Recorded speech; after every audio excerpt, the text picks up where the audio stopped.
Salut tout le monde, ici Carole.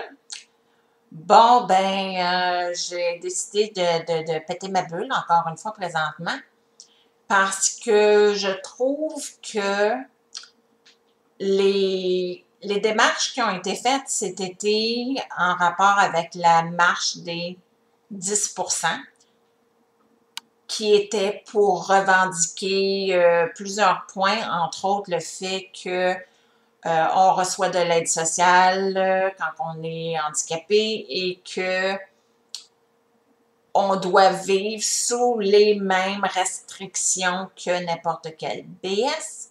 Donc, pas le droit de sortir du pays plus que euh, 30 jours, non, même qu'il faut être une journée dans le mois au moins minimum, pas le droit de moindrement accumuler, de faire plus que 100 $ par mois. Là.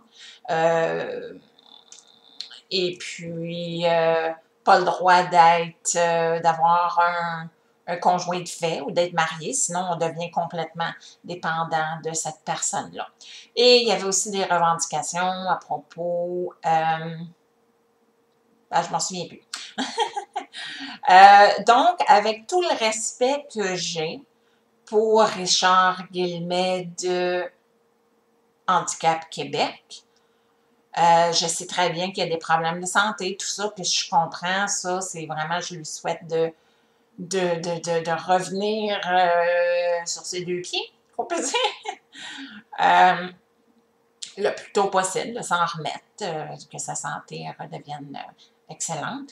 Mais, comme je dis, avec tout le respect que j'ai pour Richard, je trouve que c'est vraiment dommage que on a manqué le momentum, on a manqué le punch, on a manqué de la vague.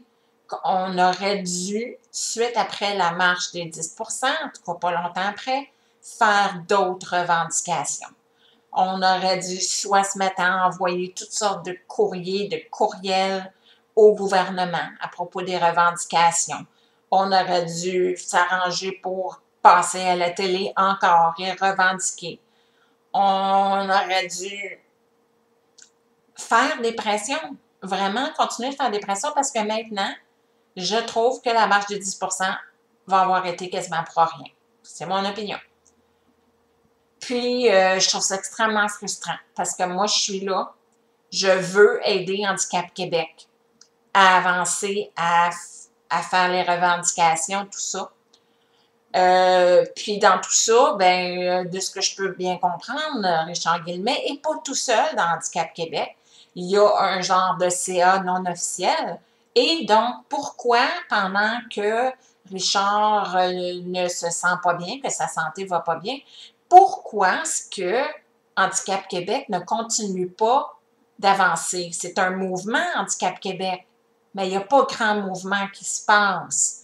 Et moi, j'ai beau vouloir offrir mon aide autant comme autant, il n'y a rien qui bouge. Va-t-il falloir, je ne sais pas, va-t-il falloir que je parte un autre groupe? Faut-il se mettre en gang, ceux qui veulent absolument que ça bouge puis que ça avance? Dites-le moi, peut-être que nous autres, on fera quelque chose, puis à force d'avoir du monde qui tape sa tête du clou, ça va rentrer dans la tête du gouvernement. Parce que là, tout ce qu'on fait, c'est de donner un petit coup sur la tête du clou, puis le clou est pas Céline, puis pouf, tombe à terre. On oublie ça, il faut recommencer.